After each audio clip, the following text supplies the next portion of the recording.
Medina শহর মুসলমান ধর্মাবলম্বীদের জন্য দ্বিতীয় পবিত্রতম শহর, যেখানে নবীজির রওজা মুবারক সহ রয়েছে ইসলামের বেশ কিছু গুরুত্বপূর্ণ স্থান। হ্যালো এভরিওয়ান, আসসালামু আলাইকুম। ভিউয়ার্স, আজ আমি আপনাদের সাথে কথা বলবো এই মদিনা শহর সম্পর্কে, এছাড়াও এই শহরে অবস্থিত বেশ কিছু গুরুত্বপূর্ণ স্থানসমূহ সম্পর্কে। তাহলে চলুন এক নজরে দেখে নেওয়া যাক সেই সকল বিষয়গুলোকে।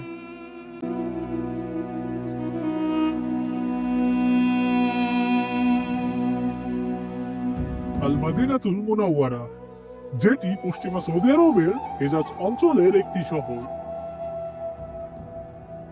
তাছাড়া সৌদি আরব দেশটির 13টি প্রদেশের মধ্যে অন্যতম প্রাচীন এবং ঐতিহ্যের নগরী।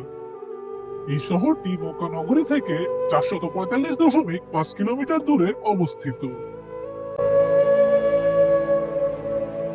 ইতিহাসবিদদের তথ্য মতে খ্রিস্টপূর্ব 1600 বছর পূর্বে এই শহরটির জন্ম হয়, আর সেই থেকে আজ অব্দি মদিনা শহরটির 6টি নামের তথ্য পাওয়া যায়।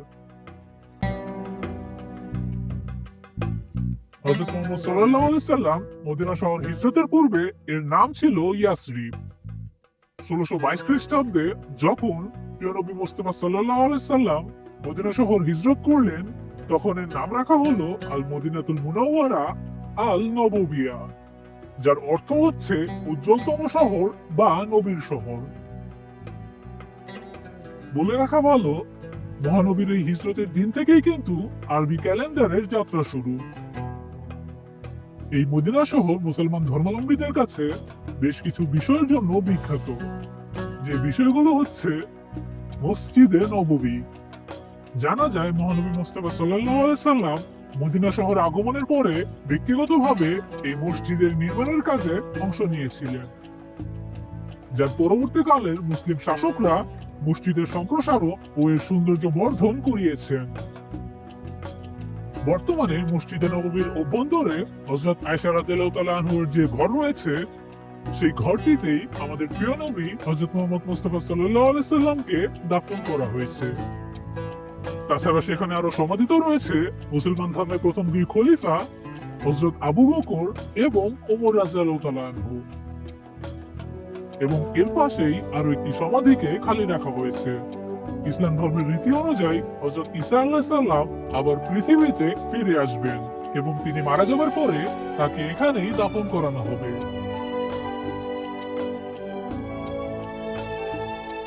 এই পুরো স্থানগুলোই মসজিদে নববীর সবুজ গম্বুজের নিচে অবস্থিত। 1817 খ্রিস্টাব্দে সুলতান দ্বিতীয় মাহমুদের শাসন আমলে এই গম্বুজ নির্মিত হয়। তাছাড়া 1837 খ্রিস্টাব্দে এই গম্বুজটিতে সবুজ রং করানো হয়।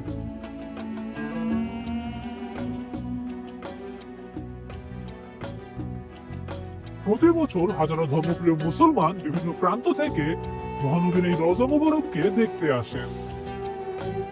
বর্তমানে এই মসজিদটিতে প্রায় 10 লাখের মতো মানুষ একসাথে নামাজ আদায় করতে সক্ষম।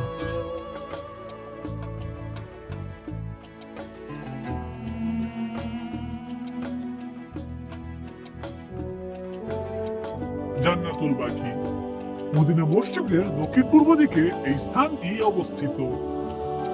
এখানে প্রিয় নবীর পরিবার পরিজন, আত্মীয় স্বজন, হযরত ওসমান সহ সাহাবায়ে কেরামদের অনেককেই দাফন করানো হয়েছে। ইমাম মালিক রাহমাতুল্লাহ আলাইহির তথ্য মতে এই জান্নাতুল বাকির মধ্যে অন্তত প্রায় 10,000 সাহাবীর কবর রয়েছে। তাছাড়া এই স্থানটিতে অসংখ্য মুমিন বুজুর্গের সমাধিও অবস্থিত। আমাদের প্রিয় নবী তার জীবিত থাকা অবস্থাতে বেশ কয়েকবার এই স্থানটিতে এসে এখানকার কবরগুলোকে জিয়ারত করেছেন। তাছাড়া বর্তমানে হজের মৌসুমে অথবা উমরা হজ পালন করতে গিয়ে যদি কিনা কোনো হাজি মদিনা শহরটিতে মারা যায়, তাহলে তাদেরকেও এই জান্নাতুল বাকিতে দাফন করানো হয়।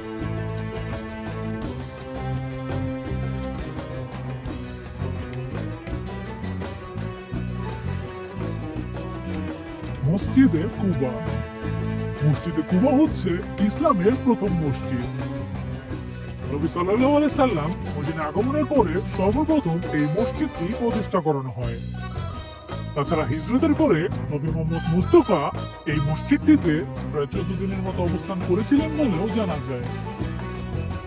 পুরো পৃথিবী জুড়ে সম্মান এবং মর্যাদার দিক থেকে মসজিদুল হারাম, মসজিদুল নববী এবং মসজিদুল আকসার পরেই মসজিদুল কুবার অবস্থান।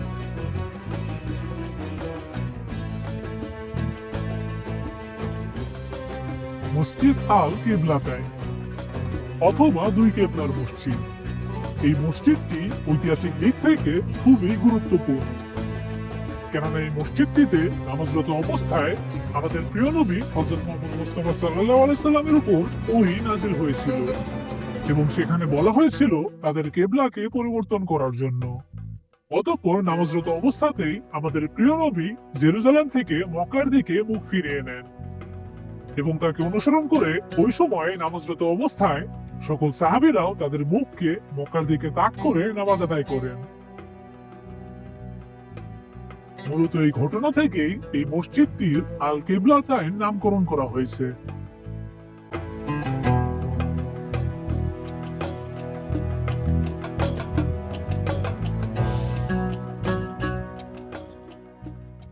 উহুদ পাহাড় মদিনা শহরের উত্তরে 1077 মিটার তথা 3533 ফুট উচ্চতার এই উহুদ পাহাড়টি অবস্থিত।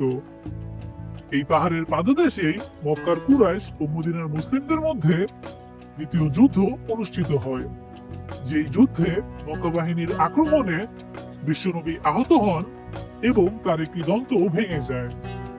তাছাড়া সেই যুদ্ধে বেশ কিছু সাহাবীও শহীদ হন।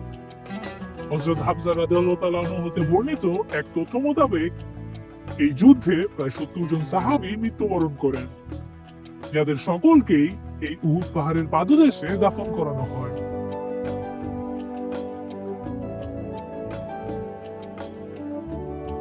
ইতিহাস থেকে প্রাপ্ত তথ্য বিশ্লেষণ করে মদিনা শহরের কথা বলতে গেলে বোধহয় আরেকটি বিষয় অপূর্ণ থেকে যায়, আর সেটি হচ্ছে মদিনা শহর। 1622 খ্রিস্টাব্দের 24 সেপ্টেম্বর রাসূল সাল্লাল্লাহু আলাইহি সাল্লাম যখন মদিনা নগরীতে হিজরত করেন, সে সময় নগরীতে বসবাসরত বনু আউস এবং বনু খাজরাজ সম্প্রদায় দুটির মধ্যে ছিল গোষ্ঠীগত হিংসা বিদ্বেষ।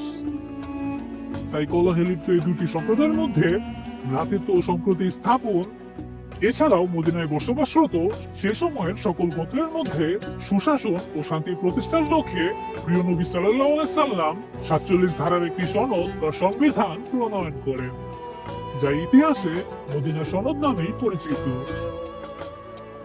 উল্লেখ্য, এই মদিনা শহরের আয়তন হচ্ছে 589 বর্গ কিলোমিটার এবং এই শহরটিতে বর্তমানে প্রায় 15 লাখের মতো মানুষ বসবাস করে আসছে।